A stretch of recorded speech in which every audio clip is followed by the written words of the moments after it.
If you are a B2B service-based business owner and you are looking to gain more clients, create more impact and more revenue in your business, tune in to Amplify Your Marketing Message with Christine Campbell-Rappin. Every week, we're going to take you through how to build an audience of buyers, mastering your marketing message, and making offers that convert consistently. We'll see you all on the inside.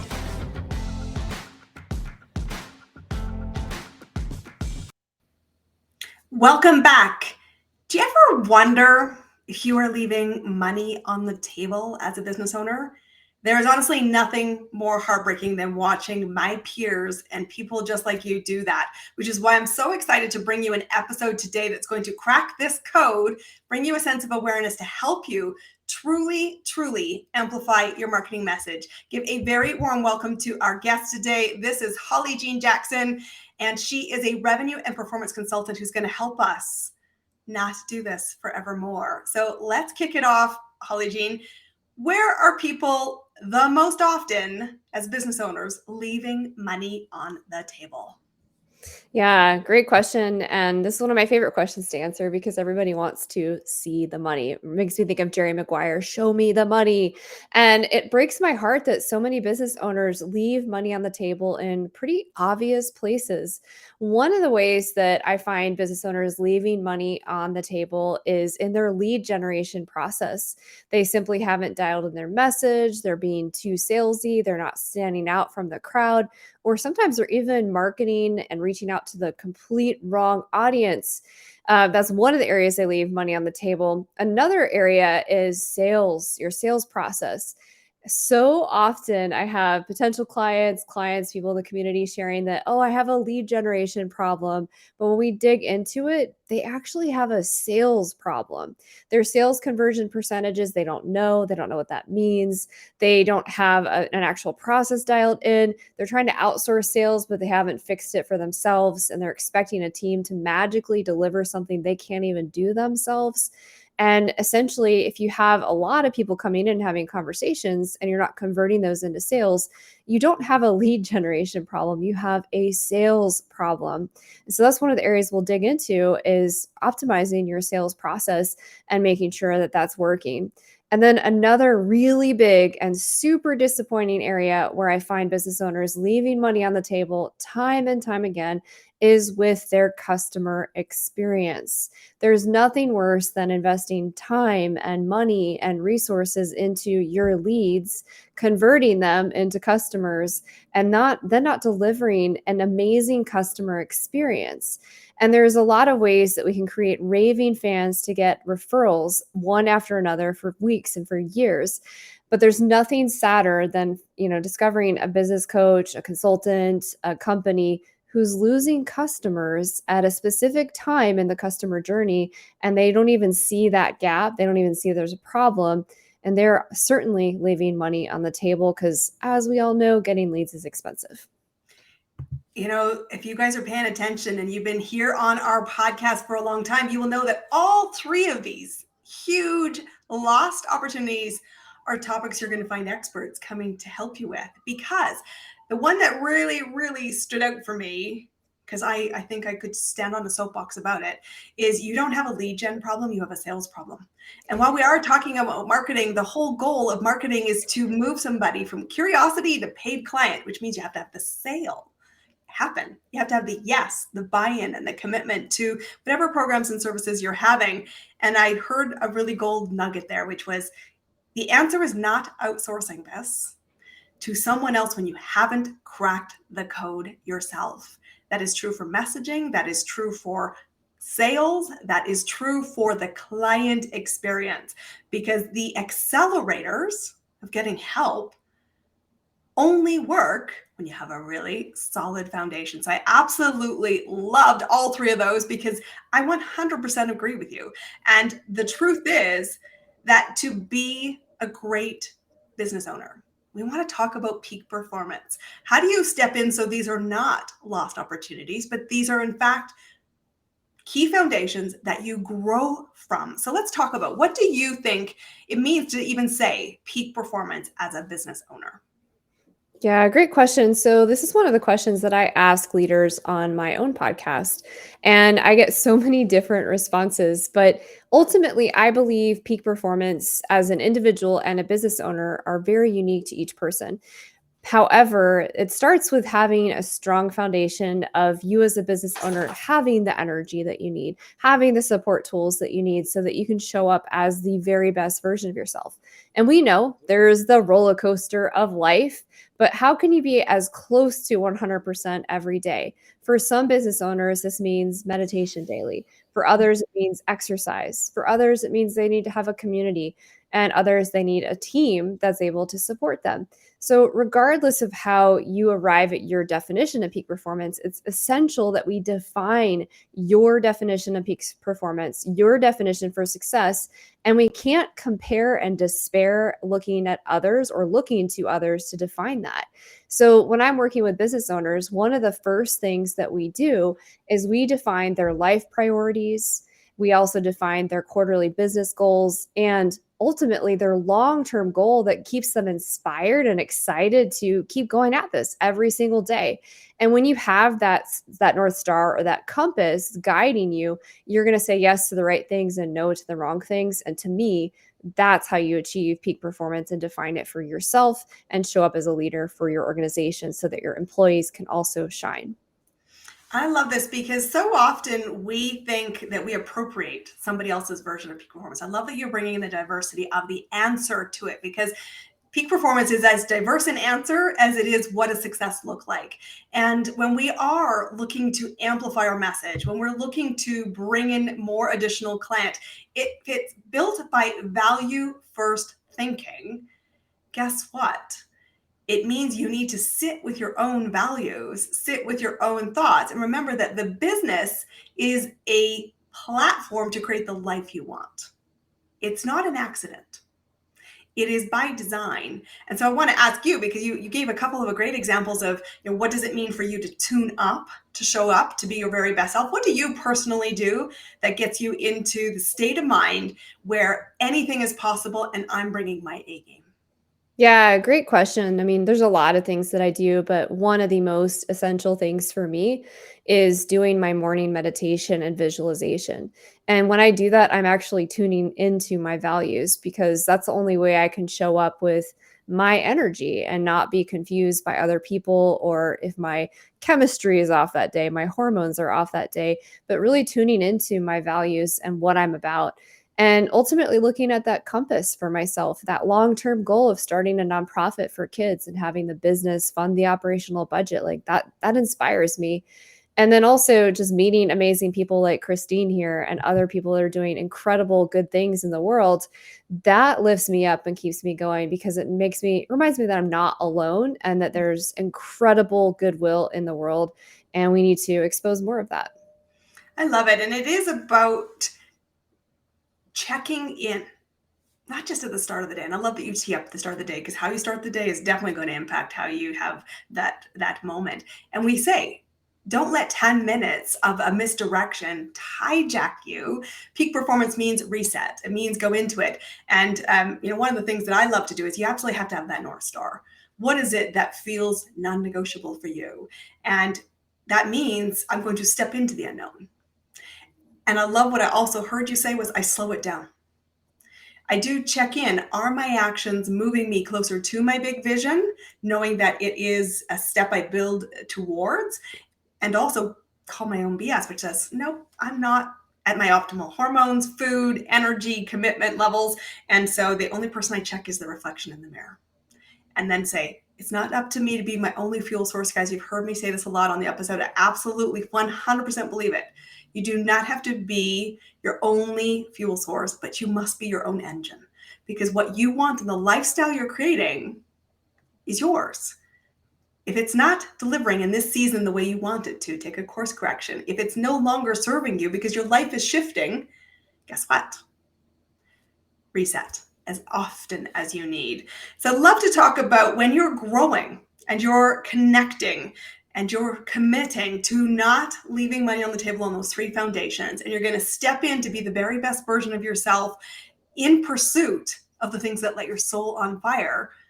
where does it come into building your network? So we did talk about what lead generation failures are. How do you grow lead generation? You have a particular platform you like to use. Let's talk a little bit about that. Yes, I see time and time again so many business owners not leveraging the LinkedIn platform. And in addition to that, not leveraging the ability to build their own community, showing that they're an expert. So right now we're talking, Christine and I are speaking, we're live streaming to different platforms. I'm sure she's going to share this on LinkedIn. That means she's not just posting on LinkedIn, but she's creating a community for her listeners, for people in her tribe, her business tribe that actually trust her to bring on people to her platform that she trusts. So LinkedIn is super, super powerful. And there are a lot of ways to do LinkedIn the wrong way. We've all been spammed in our inboxes, that person that immediately just asked for the first date before you even have a conversation. And it's super awkward and it's a huge turnoff. But if you use LinkedIn from the premise of building a relationship, building your community, connecting with those potential purchasers, partners, promoters, and platforms, those are the 4 Ps that I'm teaching my clients constantly to bring into their world and their orbit. And you don't just focus on the short term of connecting when they're ready, if they are that 2% of people that actually need your services today, but in the long term, also nurturing them by posting content that's relevant and not just selling them stuff, but actually sharing things that are of value. When you do that and you show up consistently, that's where the magic happens. That's where you start getting the floodgates of people knocking down your door that want to work with you because you've added value over the years, you've added value over the days, and they trust you. And then when you partner that with having something like a monthly networking event or a podcast or a different platform that you can really elevate people and expose them, they're going to want to work with you even more because that gives you credibility, but it also helps you with elevating the people in your network and community that you believe should have that sound box. And that's why I have my monthly networking event, which is similar to Christine's. It's called Your Message Matters. And that community is growing. And I get people in that community that have never personally worked with me that will come on and say, you need to hire Holly. She's amazing. So you create those raving fans while adding value. And that's the sweet spot on LinkedIn. And I think what LinkedIn is often not understood as this is the platform for community. I think sometimes we think that Facebook is the conversation for community and LinkedIn is the professional space, but I'd like to challenge you, hearing what you've just said, Holly Jean, is this is a place for conversation. And we know that to be having reach in LinkedIn, it is about the conversation. It is about generating content that sparks conversation. It is about building and amplifying each other because social proof is seen as such an important credibility piece and trust builder in the professional community. And from there, it's think about the tools that LinkedIn is providing you. You can, like this one, it's going to be live streamed and is live streamed in the LinkedIn platform. You've got audio opportunities if you're not somebody who loves video. You've got newsletters. You've got ways to invite people to events. And the way to do this effectively is to play the long game because you do not show up, or please don't show up with the expectation of an immediate return. It can happen if you're very good with your message and you're very clear with your buyer audience and you're very clear with the results. Most of us, we've heard, leave money on the table because we're not. Therefore, this gives you an opportunity to fine tune and recognize that because there's such a small percent, you said 2% people are ready to buy. This gives you a way to introduce, reintroduce, talk to people having multiple touch points. 7 to 12 used to be the number. I think you're probably closer to 12 to 20 now before you have the engagement of hiring or talking about transactional partnership. So play the long game. Talk to me about what you think LinkedIn does to help us not leave money on the table. Where can we best tie those two pieces together? Yeah. So while we say that there's only 2% of the audience that you're connecting with that are ready to buy, you notice I mentioned 4 different Ps that we go after. So purchasers is only one of those 4 groups, and those are your buyers, your potential clients.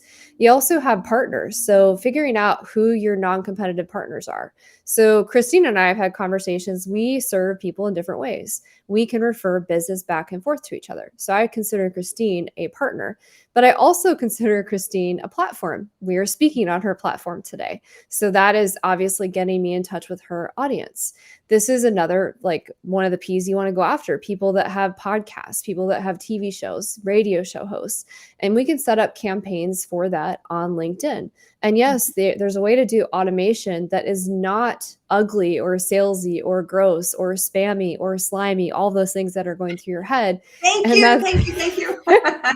yeah, and that's what I help business owners set up with the LinkedIn Easy Button lead gen system, is a way to reach those 4 Ps.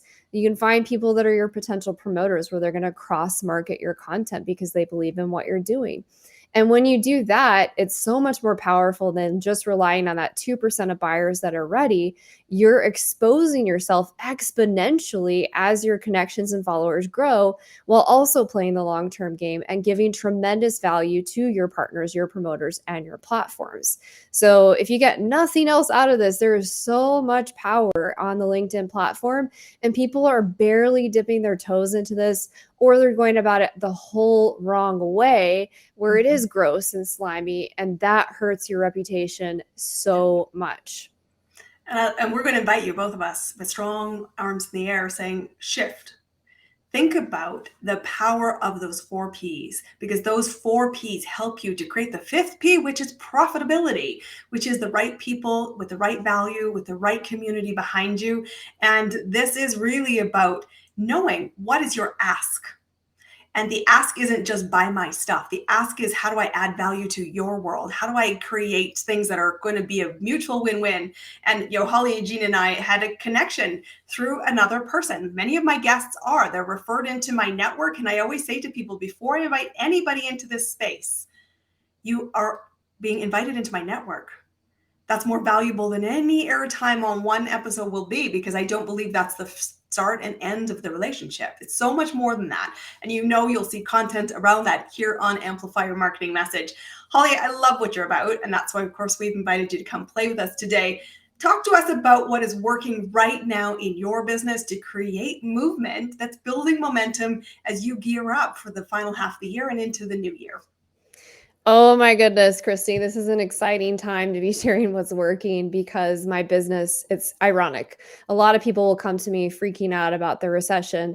My last 2 quarters have been exponentially on fire with growth. Like, yeah, profitability is definitely here. Growth is here. What is working well for me? LinkedIn is working amazingly well for me as a platform. The automation that I have set up works. And it's ironic, all people come onto a prospective sales call about setting up automation. They're like, well, it feels kind of gross. And I'm like, well, look back in your messages, because I exactly use what we're going to set up for you. And did that feel automated? Did it feel non-relational? Did it feel transactional? They're like, no, it did not at all. So LinkedIn is working really well. A huge percentage of my business comes from there. The monthly networking event and building that community is working tremendously well. People are huge fans. They really appreciate the ability to connect with people and network without being sold to. And I bring in new panelists every month that are those cross promoters, those non-compete folks that I can refer business to. So it's a win-win-win-win for that community that we're building, which is tremendous. And then the other thing, this is a huge area where people leave money on the table that we did not talk about, but the other piece that's working really well for me is my email list. When you do personal connection messages with your email list and actually check in as if you're writing to your friend, but in intentional ways, those are the emails that people open the most, that actually say, gosh, I want to work with you. Not the ones that are salesy, not the ones that are, sharing your blog. Those are great. But when you're not just trying to use your email list in a transactional way, and you're actually building that relationship, that connection, that community, people buy from you. So don't forget about the money you're leaving on the table in that gold mine, which is your email list. In case you forgot, go check that out. Go test some things. It can't be said enough. I mean, I know my biggest mistake early in my business growth was not dedicating enough resources and time and headspace to that email creation. And I've made that course correction in my own business. And it is absolutely true. It's a conversation. It's such a privilege to be invited into somebody's space. I want to celebrate you. It's great to see the momentum continuing. It's been an absolute pleasure to have you here on our guest on Amplify Your Marketing Message. Tell us how people find you, connect you, and what resource you're going to help them to stop leaving money on the table and really see more growth in your business. Absolutely. Thanks, Christine. And by the way, for everyone listening, Christine is amazing. She has her messaging dialed in. We have very similar methodology and values. So if you're looking for help in her space, please reach out to her, work with her. She's incredible. You're so welcome. Thanks for having me here. So you can reach me at hollyjeanjackson.com or Holly J. Jackson on LinkedIn. Obviously, I'm a huge proponent of LinkedIn. And then the resource I'd love to leave your listeners with today is if you'd like a free consultation to experiment with and see if we are a fit because you want to plug those profit holes, because you want to actually build more revenue, and because you want to experiment with using LinkedIn in a more powerful, profound way, I will have that link for Christine. She'll have that in the show notes so you can sign up for that. It's a 30-minute call, completely complimentary, and you'll walk away with some clear indications of where you're leaving money on the table and some next steps you need to take. But only do that if you're ready to actually invest in yourself and take forward action.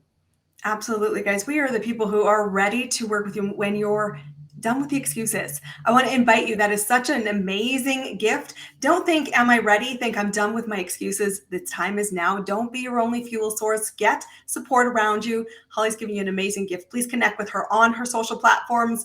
Thank you for being our guest, guys. We will see you all on our next episode.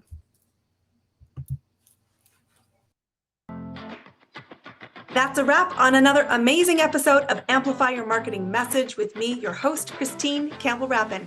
Be sure to subscribe on your favorite podcast platform so you don't miss another great episode. And be sure to visit christinecampbellrapin.com/podcast to get a free resource on how to master your marketing message. We'll see you all on our next episode.